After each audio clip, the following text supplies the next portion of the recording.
میں نا اپنے مدرسے سے باہر نکل رہا تھا تو ایک صاحب چابیاں لٹکاتے لٹکاتے آئے اور مجھے ہاتھ دیا. کوشش کی ہے، جلدی ادارہ بنایا، بڑا کر کے بنایا، کسی جگہ ابھی تک گلہ نہیں لگایا. گردن کو جھکا دیتا ہے خیرات کا پتھر، جہاں میں مانگنے والوں کے سر کبھی اونچے نہیں ہوتے. اللہ مددگار ہے، ہماری نصیحت سے بڑھ کر عطا کرتا ہے، اوقات سے اوپر جا کے دیتا ہے. لیکن کمزور ہو جانا اور بالکل اپنے آپ کو سطح پہ لے آنا، اس سے کمزوری. میں نکل رہا تھا گاڑی میں تو مجھے اشارہ کیا، ہارن دیا ایک ہال کے مالک نے. میں باہر آیا، السلام علیکم. کچھ چابیاں ہلاتے جا رہا کہ تو پیر صاحب برات آئی سی، وہ کھانا دو جگہ بد گئی نے تے وہ منڈیاں نو بھی کہا جڑے اوتھے کام کردے نے تے انہاں کولوں بھی بد گئی نے تے مدرسے منگا لو. اینو آکھیا میں کہ آج جائے نا تے کو ساڈے مدرسے دا رخ نہ کری. 3 ٹائم الگ سے سالن پکتا ہے، صبح سالن اور ہوتا ہے، دوپہر ہوتا ہے، شام اور ہوتا ہے. تساں تے روٹی تکی نہیں جڑی مولویاں کئی باری کھا لئی ہیں. آپ کیا بات کرتے ہیں صاحب، سانو تخت ہزارے دی لوڑ کی ہے، نالے کی لگے شہر بھون دے نال، اسی اپنی بال کے سیکھ رہے ہیں. سانو کی لگے کسی اور دے نال. اور یہ آرزو کرم اور میں آپ سے کروں، یہ بھیک اس کو دیجئے جس کا خدا نہ ہو. یہ کیا بات ہوئی، روز کمزور پڑنا، پیچھے پیچھے ہٹنا. کہنے لگا ہارون رشید میں چاہتا تھا کوئی دلیر عالم ملے، دلیر عالم، اور میں اس سے، مجھے کہہ لینے دو نا، 7 ستمبر گزرا ہے، مجھے کہہ لینے دو نا. یہاں جو 4 دن کسی سرکاری عہدے پہ رہے، ان کے رنگ بھی بدلے، گاڑیاں بھی بدلی، بنگلے بھی بدلے. اور ایک حضرت صدیق اکبر کی اولاد پاک کا شخص وہ بھی تھا جسے لوگ مولانا شاہ احمد نورانی کہتے تھے، جس نے 30 سال سے زیادہ اس ملک میں سیاست کی، پر اتنی وضو والی سیاست کی، اتنی لی ہوئی سیاست کی، اتنی قابل رشک سیاست کی کہ جوتے کا تسمہ تو کبھی ٹوٹ گیا لیکن نظریے میں 1 منٹ کے لیے بھی گردش نہیں آنے دی، 1 سیکنڈ کے لیے بھی گردش نہیں آنے.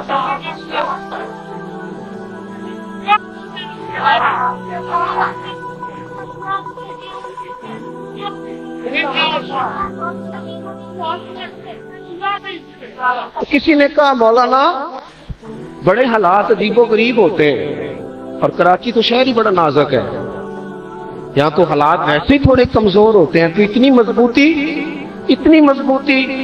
فرمانے لگے پہلے دن کو تقریریں کرتا تھا اور رات کو مصلی پہ بیٹھ کے رب رسول کو یاد کرتا کہ اللہ مدد آ جائے، مالک مدد آ جائے، مالک مدد آ جائے. کبھی غور کرنا اس پر، کبھی. یہ میں بہت آپ کو پیچھے نہیں لے جا رہا، ابھی تو میں نے نہیں بات کی پیر میرے علی شاہ صاحب کی، ابھی میں نے بات نہیں کی اعلیٰ حضرت بریلوی کی، ابھی میں محدث کچھوچوی کی طرف نہیں گیا، ابھی نہیں بات کر رہا صدر اللہ فاضل کی. یہ قریب کی بات دیکھو، جن کو ہم جیسے لوگوں نے بھی دیکھا، آتے جاتے دیکھا، اٹھتے بیٹھتے دیکھا، پر دامان توکل کی یہ خوبی ہے کہ اس پر پیوند لگے ہوتے ہیں، تھپے نہیں ہوتے. حضرت مولانا نورانی، اور یار ذرا غور تو کرو، 30 سال سے زیادہ بندہ سیاست کرے اور مکان اس کا کرائے کا ہو، قرآن مجید کی تلاوت زبان پہ جاری ہو تو جیسے سحر طاری ہو گیا پوری دنیا پر. رات کو لوگوں نے ڈالروں سے بھرا بیگ دیا کہ مولانا سویرے اسمبلی میں قرارداد ہے تو مہربانی کریں. تو مولانا کہتے ہیں میں نے پہلا جملہ تو یہ کہا کہ میں یہ کام کر نہیں رہا، مجھ سے کرایا جا رہا. تو وہ پھر ان کے خیال میں بات آئی کہ پتہ نہیں کون کرا رہا ہے. کہنے لگے ڈالروں کا بیگ ہم بھی لائے ہیں. کہنے لگے تم تھوڑے لائے ہو، میں تو رات بکا ہوں مدینے کی گلی میں، اور پتہ نہیں کیا ریٹ لگا ہے. مولانا فرماتے ہیں صبح جب میں قرارداد پیش کرنے گیا تو ایک بالکل لبرل آدمی تھا، میرا خیال تھا یہ سائن نہیں کرے گا. ان کا مزاج بالکل اور تھا، تو مولوی تو داڑھی تو مسجد تو اس کام سے تو وہ معاذ اللہ الرجی کرتے تھے.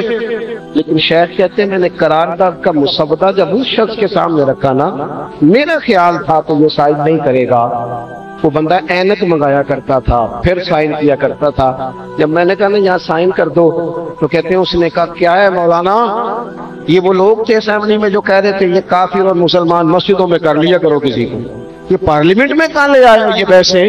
کہتے ہیں کہ میں نے اس کے سامنے رکھا تو کہنے لگا مولانا یہ کیا ہے. تو میں نے کہا جی وہ جو قادیانی ہے نا ان کے کفر پر آپ سے سائن کرا رہا ہوں، ختم نبوت کی قرارداد پیش کرنے جا رہا ہوں. تو کہتے ہیں مجھے کیا، وہ پہلے تو اپنے خادم سے سیکٹری سے کہا کرتے تھے نا اینک لاؤ، آج کہنے لگے مولانا تم اینک بھی رہنے دو، تم انگوٹھا رکھ دو، کہاں سائن کرنے ہیں میں وہیں سائن کر دوں گا.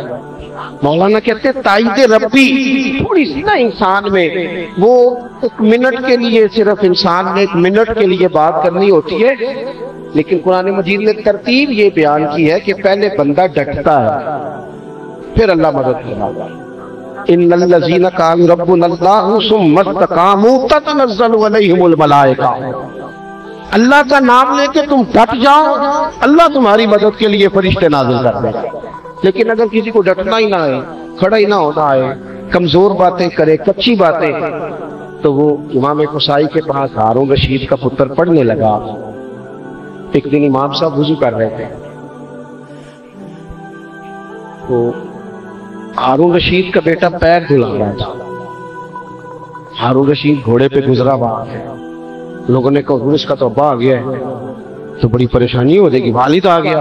حضرت فرمانے لگے آ گیا تو پھر کیا کریں، پیر دھلاتا جا رہا۔ ہارون رشید بھی بڑے حیرت انگیز انداز میں جسٹ کے ساتھ گھوڑے سے اترا، چھلانگ لگا اور تیزی سے امام کی طرف آیا، تو وہاں لوگ کہتے ہیں دنیا کانپنے لگی کہ یہ کہے گا کہ پڑھانے کو پتر دیا کہ پیر دھلانے کو دیا۔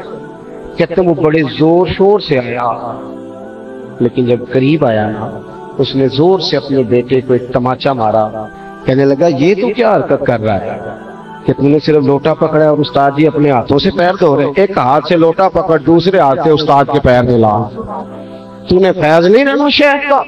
ایک بات تو یہ ہے کہ تھوڑی سی دلیری، اور میں سیکھنے والوں سے بھی کہوں گا اگر ہونا سیکھنا تو پھر بندہ نا شاگردوں سے بھی سیکھ لیتا ہے۔ اگر اس نے طے کر لیا ہے کہ میں ان تگڑا مولوی ہوں۔ یہ بہت سارے عام لوگ ملتے ہیں، عام لوگ سادے سے۔ میرے پاس ایک صاحب آئے، کہنے لگے جی مولوی صاحب میں مسئلہ نہ کی مولویوں کو پوچھیا تے انہاں تے حل نہیں کیتا، تسی بھائی ہو، میں تہاڈے کو پوچھن لگا۔ میں کہا تسی رہ نہیں دیو جیڑا اکیاں کو نہیں نہ حل ہویا، میرے لیے پہلے ہی مشکل ہے وہ، اس لیے کہ دو چار پہیلیاں یاد کر لیے ہیں آپ، نفع والی تو کو بات سیکھنا نہیں چاہ رہے۔ تو مزاج طلب کا ہوتا ہے نا سیکھنے کا۔ میرے ایک دوست ہیں، انہوں نے مجھ سے کچھ لفظ پڑھے ہیں تو مجھے استاد جی کہتے ہیں۔ میرے پاس گاڑی نہیں تھی تو میں نے ایک دن ان کو فون کیا، کوئی کام تھا تو مجھے کہنے لگے کبھی چکر لگائیں۔ میں نے ان سے سیکھا، کبھی چکر لگائیں۔ میں نے کہا یار تو دعا کرنا اللہ کو چھوٹی گاڑی دے دے تو پھر انشاءاللہ آئیں گے۔ کہنے لگا استاد جی اللہ کو لو منگنی جیتے بڑی ساری منگو، چھوٹی سی گاڑی کا کیا مطلب ہوا، کسی بندے سے مانگنی؟ تو میں سکھر موٹر وے پہ چڑھا، واپس آنے کے لیے سندھ کے کچھ شہروں کا سفر ہم نے کرنا تھا۔ موٹر پہ میں چڑھا تو میں نے اپنے ڈرائیور سے کہا لو بھئی اب یہ لاہور تک موٹر وے ہے، تمہیں دقت کوئی نہیں ہوگی، چلاتے جاؤ سکون سے۔ تو وہ کہنے لگا جی پڑھے لکھے تو آپ ہی ہیں پر چھوٹی سی بات میں بھی کر دوں۔ میں نے کہا کرو۔ کہنے لگا جی اس پہ گاڑی چلانا مشکل ہے، اس لیے کہ نیند آنی شروع ہو جاتی ہے۔ وہ جہاں کوئی سپیڈ بریکر بھی آئے، جہاں کوئی بندہ پہلے خود کراس بھی غلط کرے اور جاتی دفعہ تانا بھی دے جائے کہ کدھروں سے کھلو چلان دی جاؤ، تو یہ نہ تھوڑا سا بندہ نا تازہ دم رہتا ہے، ہوش میں رہتا ہے، اسے نیند نہیں آتی۔ یہ جو مشکلات آتی ہیں نا زندگی میں، یقین کریں فَإِنَّ مَعَ الْعُسْرِ يُسْرًا إِنَّ مَعَ الْعُسْرِ يُسْرًا، رب ایک مشکل دیتا ہے تو ڈبل آسانیاں عطا فرماتا ہے، اس نے قانون بنا دیا ہے۔ تو ایک تو مزاج سیکھنے کا، دوسری بات یہ ہے کہ الفاظ کے ہیر پھیر میں انسان لگا رہے اور کبھی اس کا لطف نہ لے، اس پر کبھی عمل نہ کرے، تو کئی دفعہ الفاظ کا گورکھ دھندا تو بن جاتا ہے لیکن وہ بندے کو نفع نہیں دے گا۔ اللہ کے حبیب علیہ السلام نے فرمایا اے اللہ میں اس علم سے تیری پناہ چاہتا ہوں جو علم تو ہو پر نفع والا۔ جو بندہ تھوڑا سا سیکھے نا اس پر عمل کا مزاج پیدا کرے۔ عمل حضرت مجدد الفسانی شیخ احمد فاروق سرہندی رحمۃ اللہ علیہ طریقت میں نقشبندی طریقے کے مطابق انہوں نے کسی شخص کو منازل سلوک طے کرائی، وہ جو لطائف تھے، جو چیزیں اسباق ہیں جو ہمارے سلاسل کے، وہ سارے آپ نے طے کرائے اور پھر آپ نے اس شخص کو، وہ عالم بھی تھے صوفی بھی تھے، پھر ان کو اجازت و خلافت عطا فرمائی۔ کچھ دنوں کے بعد استفسار کیا، احوال پوچھے تو صاحب نے جواب لکھا، عرض کرنے لگے حضور آپ نے مجھے اجازت دی تھی اب الحمدللہ میں دین کے تینوں شعبوں میں کام کرتا ہوں، پڑھاتا بھی ہوں، تقریر بھی کرتا ہوں، لکھتا بھی ہوں۔ میں کوشش کرتا ہوں تینوں شعبہ جات میں خدمت کروں۔ حضرت مجدد صاحب رحمۃ اللہ علیہ نے جواب لکھا، فرمانے لگے فقیر کو آپ کا خط ملا، بڑی خوشی ہوئی، اللہ اور برکت دے، پر آپ پڑھتے ہیں، لکھتے ہیں، تقریر کرتے ہیں، یہ تو سارے کام لوگوں کے لیے ہیں۔ مجھے یہ بتائیے کہ تہجد میں اٹھ جاتے ہیں؟ یہ بتائیے کہ آپ کو کچھ لمحے تنہائی میں درود و سلام کا موقع نصیب ہوتا ہے؟ آپ یہ بتائیے کہ وہ کیفیت بنتی ہے کبھی؟ سر سجدے میں رکھا جائے پھر اٹھانے کو جی نہ چاہے۔ یہ بتائیے کہ آپ کی قلبی واردات کس طرح؟ ہمارے ہاں کتنے لوگ ہیں جو کہیں نہ کہیں بیٹھ ہیں اور پھر شکوے بھی کرتے دکھائی دیتے ہیں۔ شکوے بھی ہو جو میں اتنے سال وہاں گیا اور میں نے کہا خدا کے بندے تو 6 ماہ بھی توجہ سے جاتا اور شیخ کے دیے ہوئے اسباق توجہ سے پڑھتا، کچھ نہ کچھ تو شجرہ شریف ملتا ہے نا، کوئی شے تو ملتی ہے نا، لیکن اگر مزاج ہی نہ ہو کچھ حاصل کرنے کا۔ اور تیسری بات میرے عزیز جو بڑی ضروری ہے نا زندگی میں، وہ ہے انسان کا مخلص ہونا۔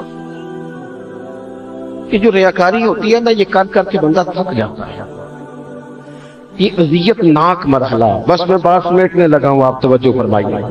یہ اذیت ناک مسئلہ ہے، یعنی میں مثال دے رہا ہوں سمجھانے کے لیے۔ کسی آدمی کو بوجھ بنا کے پگڑی رکھنی پڑے نا سر پہ، وہ چند لمحوں میں تھک جائے گا، لیکن اگر کچھ سمجھے کہ یہ حضور کی سنت ہے، یہ نبی کریم کا طریقہ ہے، اس کی طبیعت کے ساتھ وہ چیز میچ ہو جائے۔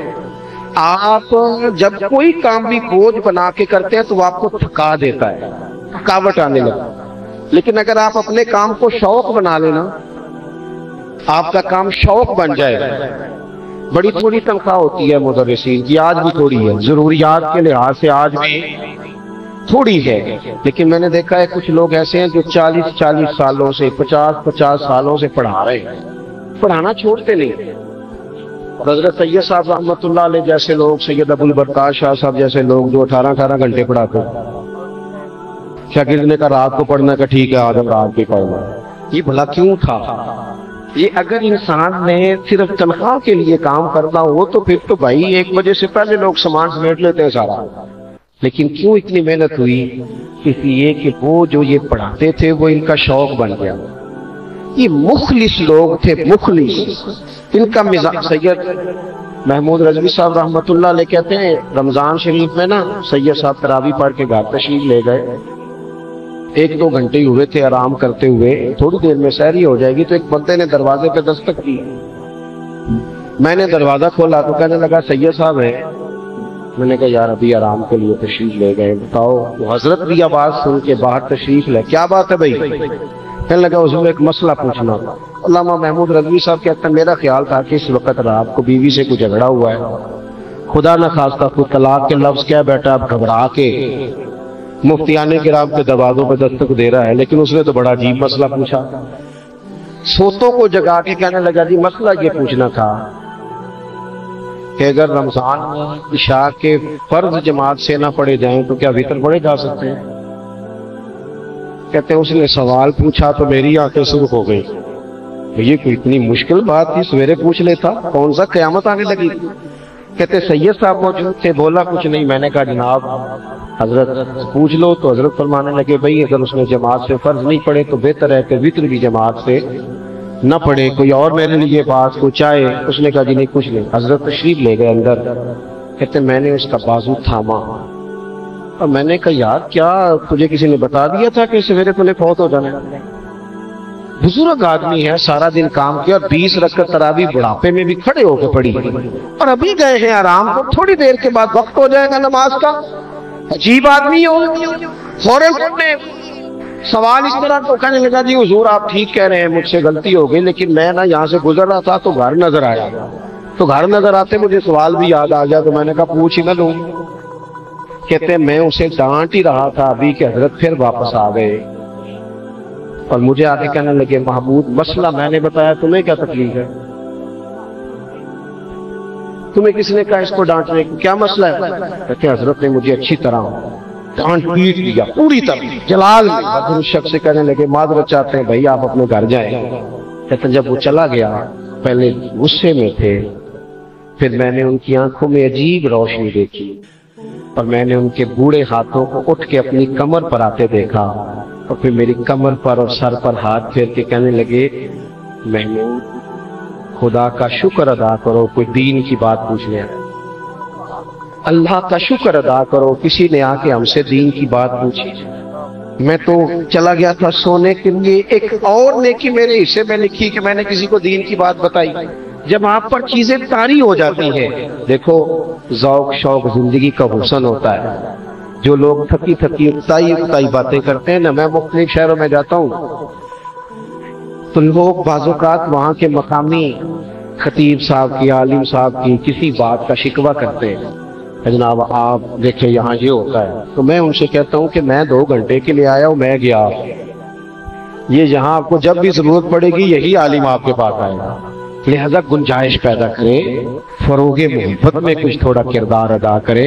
تو 3 باتیں آپ کی خدمت میں عرض کی، ایک تو شوق علم کا ہو، ہم علماء کے پاس جائیں تو کچھ سیکھنے کا مزاج لے کے جائیں، کچھ سیکھ لیں، بڑی جلدی ایسی اینک نہ لگائیں کہ جس سے بدگمانیاں جنم لیں۔